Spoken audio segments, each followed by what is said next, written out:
여러분, 성공이 뭡니까? 성공. 이제 인생의 여러 단계들이 있다고 하면 그것들을 다 극복하고 어려움, 위기, 성장, 정체 이런 순간들이 있잖아요. 근데 이걸 다 극복하고 마침내 원하는 것을 이루는 것, 그 결과, 이것을 이제 우리가 성공이라고 하죠. 사람들은 대부분 이 성공이라는 목표를 갖고 살아갑니다. 물론 어떤 사람은 아니요, 저는 그런 큰 욕심 없고요. 그저 보통의 삶으로 편안하게 사는 것 정도만 원합니다. 이렇게 말할 수 있어요. 그런데 이것도 사실은 욕심이죠. 욕망입니다. 그런 결과도 또 성공이라고 할 수 있는 것이죠. 상대적으로 작아 보일 뿐이다. 그리고 우리는 이런 정도의 성공을 바라다가도 작은 소소한 그러다가도 어느새 내가 그 성공에 가까이 다가간 것 같으면 이어서 그 다음 성공 이것을 이제 생각하게 됩니다. 어떻게 보면 그게 자연스러운 거죠. 성공 다음에 또 다른 성공을 바라는 것, 그 반대가 오히려 더 힘들어요. 작은 성공이나 이룬 거에 대해서 만족하고 사는 것, 이것이 어떻게 보면 초인적인 인내, 힘, 이게 더 필요하다 이렇게 볼 수도 있겠습니다.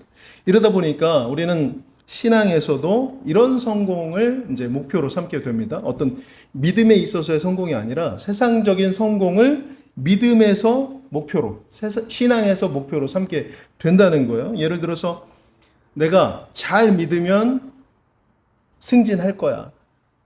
내가 열심히 기도하면 그 자격을 나도 얻게 될 거야. 이런 거죠. 내가 그렇게 기도하는데 그러면 내 기도는 다 틀린 건가?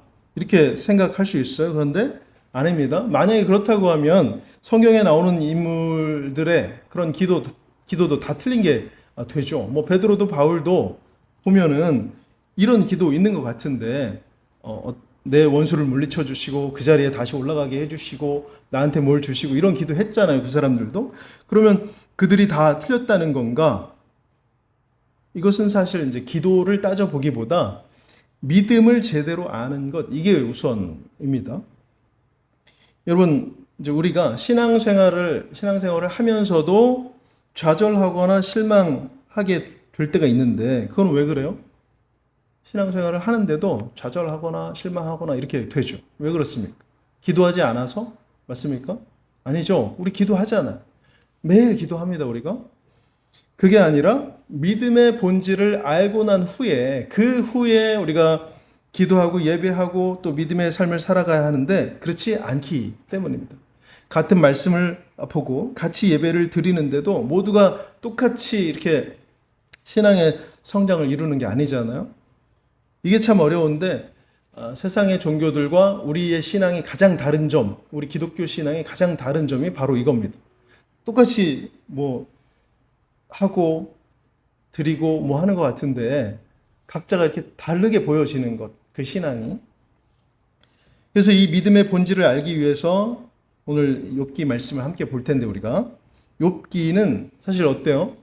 욥기 말씀 42장이나 되는데 어려워요. 그렇죠? 어렵습니다. 이해하기가 참 어렵습니다. 내용 자체가 또 어려운데다가 이 친구들과의 대화가 반복돼요, 계속. 그러니까 막 지루하기까지 합니다.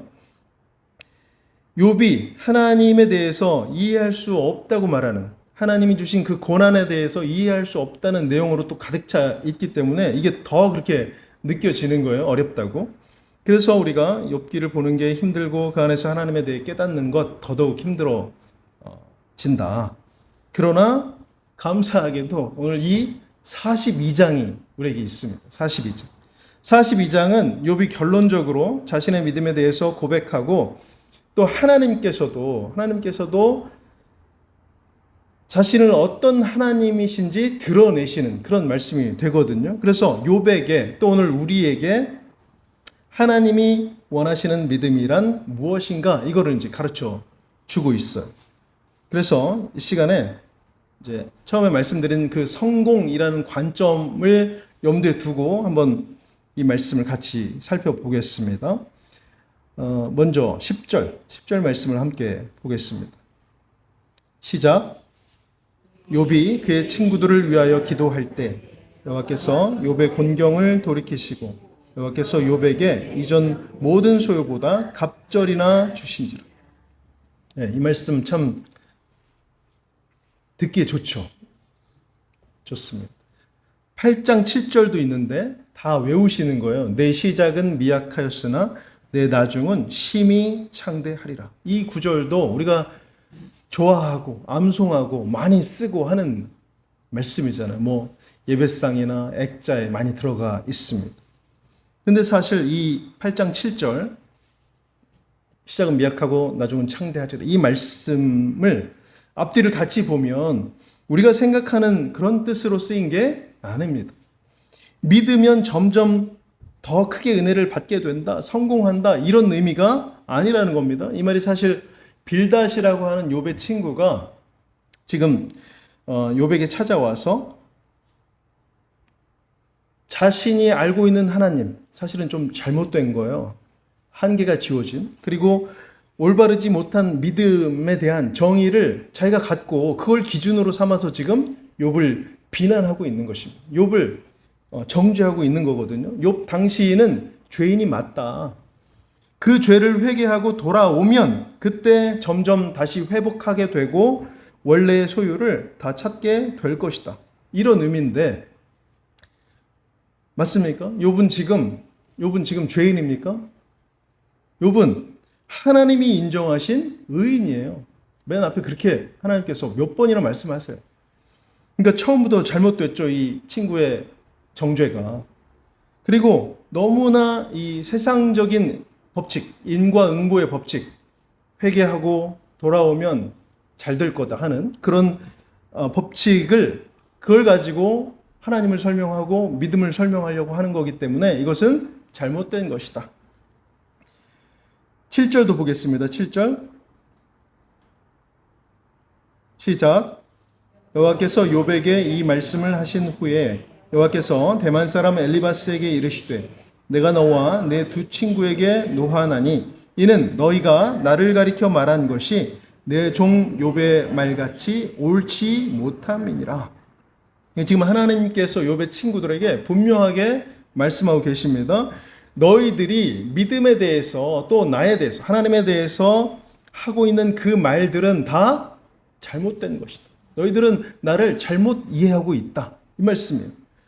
물론 회개하고 믿음으로 사는 사람들에게는 하나님께서 복을 주세요, 안 주세요?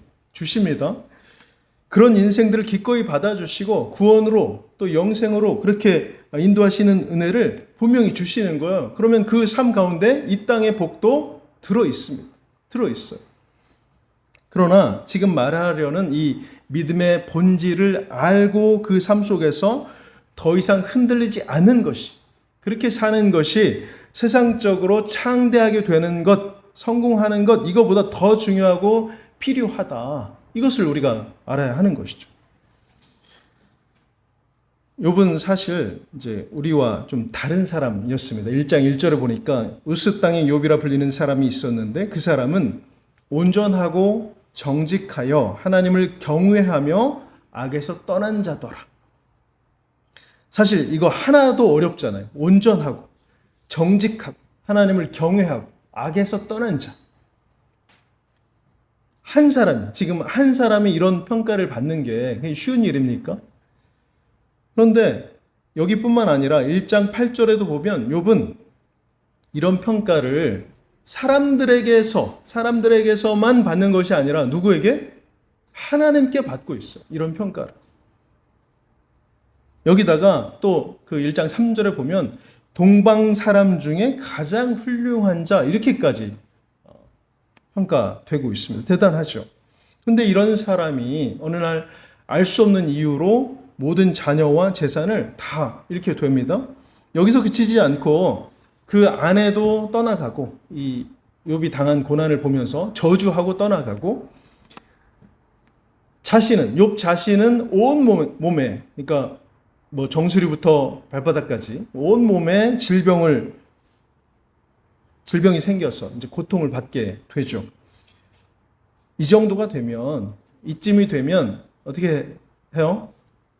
아무리 인격이 훌륭하고 또 인내심이 강한 사람이라고 하더라도 절망과 낙심 가운데서 막 욕을 퍼붓겠죠. 저주할 겁니다. 그리고 그런 원망과 불평 가운데 하나님을 부인할 수도 있잖아요. 그런데 이 욥은 처음에 보니까 이마저도 우리와는 달랐습니다. 2장 10절에 그가 이르되 그대의 말이 한 어리석은 여자의 말 같도다. 우리가 하나님께 복을 받았은즉 화도 받지 아니하겠느냐 하고 이 모든 일에 욥이 입술로 범죄하지 아니하니라. 이 말도 욥이 한 번 한 게 아니고 몇 번을 했어요.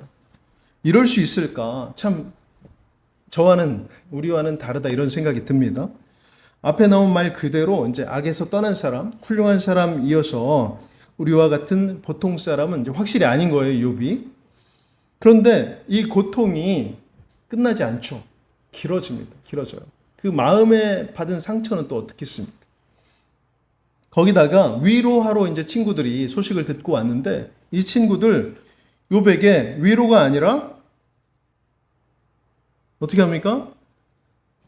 너의 상황을 지금 보니까 분명히 네가 죄가 있는 게 맞다.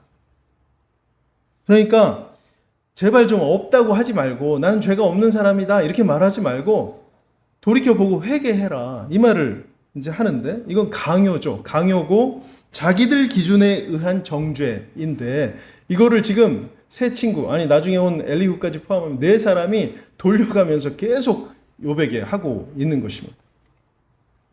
처음에 이 말을 들었을 때 욥은 아니라고 하죠. 나는 그렇지 않다. 그런 사람 아니다. 나는 하나님 앞에서 의롭게 살았다. 의롭게 살려고 적어도 애를 썼다. 이 말을 하고 있어요. 근데 그러면서도 도대체 알 수 없는 그 고난의 이유, 이거에 대해서 궁금해하면서 내가 알고 있는 하나님은 이런 하나님인데 친구들에게 계속 말하고 있어요. 자신에게 말하고 있는 것이죠. 내가 알고 있는 하나님, 이런 하나님. 그러면서 이제 이 다섯 사람, 내 친구와 욥의 대화가 길어지고 있는데 여기 보면 계속해서 하나님에 대한 설명을 하고 있어요. 그 다섯 사람이 서로 가르쳐 주는 것이죠. 그래서 여기만큼 하나님에 대해서 많이 이야기하고 있는 곳이 없는 것 같이 보이지만 사실은 그 안에 하나님에 대한 진정한 이해는 없습니다. 없어요. 앞에 하나님께서 직접 주신 말씀 봤잖아요. 7절에 친구들이 오히려 욥보다 진리와 더 거리가 먼 그런 이야기를 하고 있다. 이런 의미였죠. 착하게 살면 복 받는다. 이제 인과응보 이런 법칙. 이런 식으로 하나님을 서로 설명하고 있습니다. 믿음을 말하고 있어요. 그런데 이게 하나님 마음에는 전혀 합하지 않는 말이 되는 것입니다. 이거는 세상의 법칙이에요. 세상의 원리인 것입니다. 하나님은 이런 것들에 매이지 않으시는 분이고 이런 것으로 설명도 불가한 그런 분이십니다. 사도 바울을 한번 볼까요? 사도 바울 원래 어떤 사람이었어요? 원래 잘 먹고 잘 사는 그런 성공적인 인생을 사는 사람이었습니다. 그런데 주님을 만났죠. 그러고 나서 오히려 고통을 당하고 힘들고 어려운 삶을 살게 된 사람 아니겠습니까? 그러면 지금 욥이 하고 있는 욥의 친구들이 하는 말과는 반대인데 그러면 이 사도 바울이 왜 이렇게 살게 된 겁니까? 죄의 대가입니까? 이 사람이 믿음이 부족했습니까? 아니잖아요. 아닙니다. 여러분, 우리를 향하신 하나님의 뜻을 우리가 바로 알아야 됩니다. 하나님이 원하시는 믿음의 본질을 우리가 알아야 된다는 것입니다. 그것을 이제 볼 텐데 첫 번째는 귀로만 듣는 믿음, 이걸 한번 봅니다. 귀로만 듣는 믿음. 3절입니다. 함께 보겠습니다. 3절 시작. 무지한 말로 이치를 가리는 자가 누구니까? 나는 깨닫지도 못한 일을 말하였고 스스로 알 수도 없고 헤아리기도 어려운 일을 말하였나이다. 네, 욥은 원래는 자기가 하나님에 대해서 정말 많이 알고 있다, 다 알고 있다 이렇게 생각했습니다. 그러니까 자신과 가족들까지도 경건하게 살려고 애를 쓰고 하루하루를 성찰하고 또 자신에게 아주 엄격한 이런 삶을 산 거 아니겠어요? 이렇게 신앙생활 하는 거 잘못된 거 아닙니다. 오히려 이 정도라고 하면 아주 훌륭하죠. 우리 중에 몇 사람이나 이렇게 살 수 있겠어요. 그런데 이런 믿음에는 한계가 분명히 있다. 이것을 우리가 알아야 합니다. 욥도 그렇고 친구들도 하나님이 전능하신 하나님이시다. 온 우주를 다스리시는 분이다. 이것을 알고 있었는데 정작 이들에게 있어서 그 전능하신 하나님은 내가 생각한 대로의 하나님일 뿐이었다는 것입니다. 그래서 하나님께서 이 다섯 사람이 계속 대화할 때, 이야기할 때는 침묵하고 계시다가 이제 38장부터 41장까지 긴 그 말씀을 하고 계시거든요. 거기에 보면 하나님께서는 우리가 상상하는 하나님보다 더 큰 하나님에 대해서 말씀하고 계십니다. 우리가 생각하는 것보다 더 작은 부분까지, 우리가 생각하는 것보다 더 광대한 시간까지 간섭하시고 다스리시는 분, 우리가 상상하는 것과 비교가 불가한 그런 더 크고 위대하신 하나님이시라는 것을 욥에게 말씀해 주시는 거예요. 여러분, 오늘 우리의 신앙이 귀로만 듣는 신앙, 그런 믿음일 수 있습니다. 기도하고 말씀 보고 또 예배하지만 막상 어떤 문제를 만나고 힘든 경험 가운데 있게 되면 내가 아는 하나님이 왜 이렇게 하실까 이해가 가지 않는 거예요. 의심이 생기고 두려움에 빠지고 또 절망이라는 늪으로 들어가는 겁니다. 사실은 내 생각의 한계죠. 내 생각의 한계를 하나님의 한계라고 우리가 오해할 수 있다는 것입니다. 그래서 이렇게 귀로만 듣는 믿음에 머물러서는 안 되는 것이죠. 그러면 두 번째, 눈으로 뵙는 새로운 믿음, 이걸 보겠습니다. 눈으로 뵙는 새로운 믿음. 5절을 보겠습니다. 5절 시작. 내가 주께 대하여 귀로 듣기만 하였사오나 이제는 눈으로 주를 배움나이다. 네.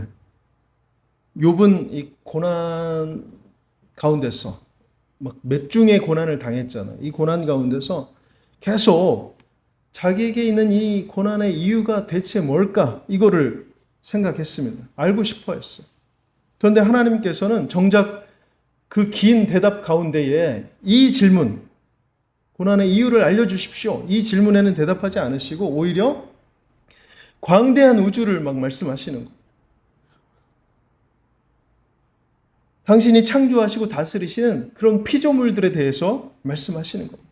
그러니까 더 간단하게 말하면 하나님의 권능과 하나님의 지혜, 이거를 말씀하시는 거예요. 그러니까 처음에 욥은 이게 도대체 무슨 말씀인가 이해하기가 힘들었어요. 그런데 하나님께서 계속해서 그 말씀을 하실 때에 욥은 하나님이 지금 나에게 말씀을 하시는 이 하나님이 내가 알고 있는 하나님이 아니시구나. 그 하나님을 뛰어넘어서 더 크고 절대적인 존재가 되시고 찬양과 경배를 받으시기에 합당하신 분이구나. 이 사실을 깨닫게 된 것입니다. 그래서 하는 고백이 바로 2절이에요. 2절. 함께 봅니다. 2절. 주께서는 못하실 일이 없사오며 무슨 계획이든지 못 이루실 것이 없는 줄 아오니. 네. 그러니까 우리가 알아야 하는 건 뭐예요? 하나님이 하시는 어떤 일, 어떤 역사, 이것이 아니라 그거에 대해서 알고 기대를 갖는 게 아니라 하나님 자신을 우리가 알아야 된다 하는 것입니다. 자기 인생에 닥친 고난이 왜 그런 건지 이유를 알 수는 없지만 그 고난까지 허락하신 하나님께 분명히 뜻이 있고 그 모든 걸 통해서 우리를 선한 길로 인도하실 하나님이시라는 확신을 우리가 가져야 한다는 것입니다. 이런 의미로 욥이 지금 눈으로 뵙는 하나님 이렇게 말하고 있는 것이죠. 잔잔하고 평안한 삶에도 물론 믿음이 있습니다. 있지만 고난이나 어떤 경험을 하게 될 때 우리가 더 특별히 하나님을 찾잖아요. 만나게 되잖아요. 고백하게 되잖아요. 그게 바로 하나님을 눈으로 보는 믿음이라는 것입니다. 그럼 어떻게 되겠어요? 내게 주실 무엇이 아니라 하나님을 바라보는 믿음이 되면 어떻게 됩니까? 흔들리지 않겠죠. 의심하지 않는 겁니다. 절망하지 않게 되는 것입니다.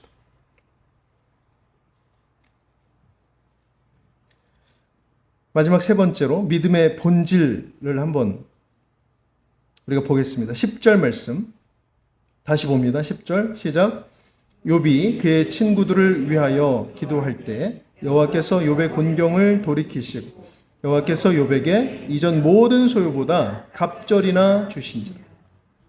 네, 우리는 이 말씀이 바로 욥기의 결론이라고 그렇게 생각하고 싶어 합니다. 그렇죠? 어떤 고난이나 어려움을 넘겼더니 이제 본격적으로 잘 되고 성공하는 거구나. 얼마나 좋아요? 특히 이 갑절의 복이라는 말이 참 매력적이잖아요. 그런데 이 갑절의 복을 왜 주셨어요? 왜 주셨어요? 다시 말씀을 보세요. 10절 말씀을 앞에 욥이 그의 친구들을 위하여 기도할 때 그것 때문에 이 말입니다.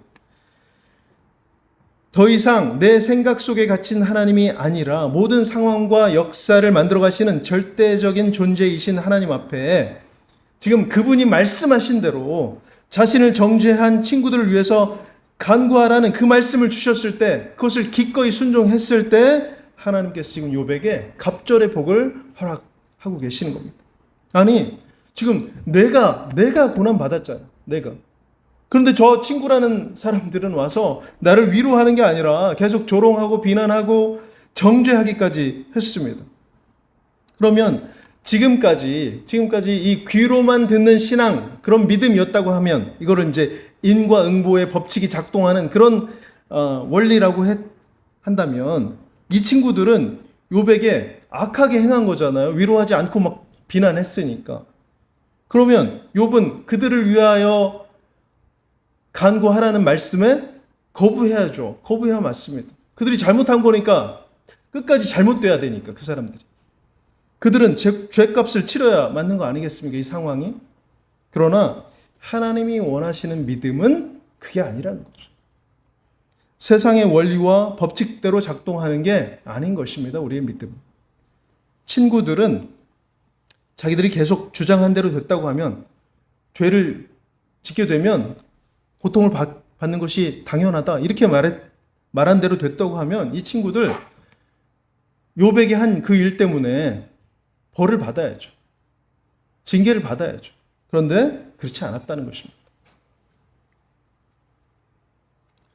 5절 다시 보겠습니다. 결론적으로 5절 시작. 내가 주께 대하여 귀로 듣기만 하였사오나 이제는 눈으로 주를 배움나이다. 여러분 욥의 이야기는 우리가 흔히 생각하는 믿음의 그림하고는 좀 다릅니다. 우리는 하나님을 믿으면 성공할 것이다. 그걸 기대하고 혹시 고난이 있을 때는 왜 그런지 이유를 또 알고 싶어요. 아니, 고난이 있는 것 자체를 이해하지 못할 때도 있습니다. 그래서 흔들리게 되고 넘어지게 되는 것이죠. 왜 나는 잘 믿고 있는데 이런 고난을 만나게 되는 걸까? 그러나 욥이 우리에게 지금 진정한 믿음이란 무엇인지 그것을 가르쳐주고 있어요. 진정한 믿음은 고난의 이유를 다 알지 못하더라도 하나님의 주권을 인정하는 것, 그리고 겸손히 그분 앞에 서는 것, 바로 이것입니다. 진정한 믿음은 귀로만 듣던 하나님을 눈으로 뵙는 것처럼 새롭게 경험하는 거예요. 새롭게. 믿음의 본질은 세상적인 성공과 기대를 넘어서서 고난 속에서도 변함없이 내 앞에 서 계신, 그리고 선하신 그 하나님을 바라보는 것, 신뢰하는 것, 바로 이것입니다. 이게 진정한 믿음이에요. 이게 바로 믿음의 본질이라는 것입니다. 사랑하는 성도 여러분, 오늘 우리의 믿음은 어떤 모습입니까? 어떤 모습이에요? 혹시 여전히 귀로만 듣는 믿음에 머물러 있지 않습니까? 우리 삶에 찾아오는 이 고난과 역경 앞에서 욥처럼 내 한계를 인정하고 또 하나님을 인격적으로 만나며 그 뜻에 겸손히 순종하는 믿음으로 우리가 살아갈 수 있기를 원합니다. 그게 바로 진정한 믿음, 하나님이 원하시는 믿음인 것입니다. 우리가 이런 믿음을 바라보고 이 길로 나아가는 성도 될 수 있기를 주님의 이름으로 간절히 축원합니다.